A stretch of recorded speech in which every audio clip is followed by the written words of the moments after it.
കാസർഗോഡ് ജില്ല വെറും ലോക്കൽ തൊട്ടി ജില്ലയാണെന്ന് പറയുന്ന ബാക്കി 13 ജില്ലക്കാരുണ്ട്. എനിക്ക് ഒന്നേ പറയാനുള്ളൂ, കാസർഗോഡിനെ പോലെയുള്ള ജില്ല നിങ്ങൾ സ്വപ്നത്തിൽ കണ്ടിട്ടുണ്ടാവില്ല.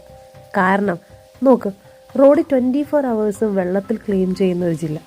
ഇത് നിങ്ങളുടെ ജില്ലയിലുണ്ടോ? ഉണ്ടാവാൻ ഒരു വഴിയില്ല. റോഡിലെ വെള്ളം പോരാഞ്ഞിട്ടാണ് സൈഡിൽ നിന്ന് ചളി തോണ്ടി വാരി റോഡിലേക്ക് ഇടുന്നത്. ഗൈസ്, ഇതിലൂടെയുള്ള യാത്ര ഒരു അടിപൊളി യാത്രയാണ്. കാസർഗോഡ് നിന്ന് തുടങ്ങി കാഞ്ഞങ്ങാടേക്കുള്ള ഒരു യാത്രയുടെ ചെറിയൊരു അനുഭവം മാത്രമാണ് നിങ്ങൾക്ക് ഞാൻ പങ്കുവയ്ക്കുന്നത്. അനുഭവം എന്ന് പറഞ്ഞു കഴിഞ്ഞാൽ ശരിക്കും ഒന്നൊന്നര അനുഭവം. ഞാൻ ആരെയും എടുത്തു പറഞ്ഞ് കുറ്റം പറയുന്നല്ല കേട്ടോ, നമ്മുടെ ഒരവസ്ഥ പറഞ്ഞു എന്നേ ഉള്ളൂ. ഇത് നോക്കിയേ, ഇതിലേതാ റോഡ്, ഏതാ കുളം, ഏതാ ചളി, ഏതാ കുഴി എന്ന് കണ്ടുപിടിക്കുന്ന ആളായിരിക്കും ഏറ്റവും സൂപ്പർ ഡ്രൈവർ. ചിറ്റപ്പനെ മംഗളാപുരം ആശുപത്രിയിൽ നടുവേദനക്ക് കൊണ്ടുപോയി കാണിച്ചിട്ട് തിരിച്ചു വരുന്ന വഴിയാണ്. എൻ്റെ ദൈവമേ, നമ്മൾ അറിഞ്ഞു ഈ വരുമ്പോൾ വഴി ഇങ്ങനെ ആയിരിക്കുമെന്ന്.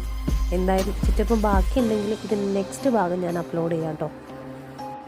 അൺഎക്സ്പെക്റ്റഡ് ആയിട്ട് വന്ന മഴയും അതുപോലെ തന്നെ മുഖച്ഛായ മാറ്റിയ കോൺട്രാക്റ്റ് വർക്കുകളും കൊണ്ട് കാസർഗോഡിനെ ഏകദേശം അവിയൽ പരുവാക്കി വെച്ചിട്ടുണ്ട്.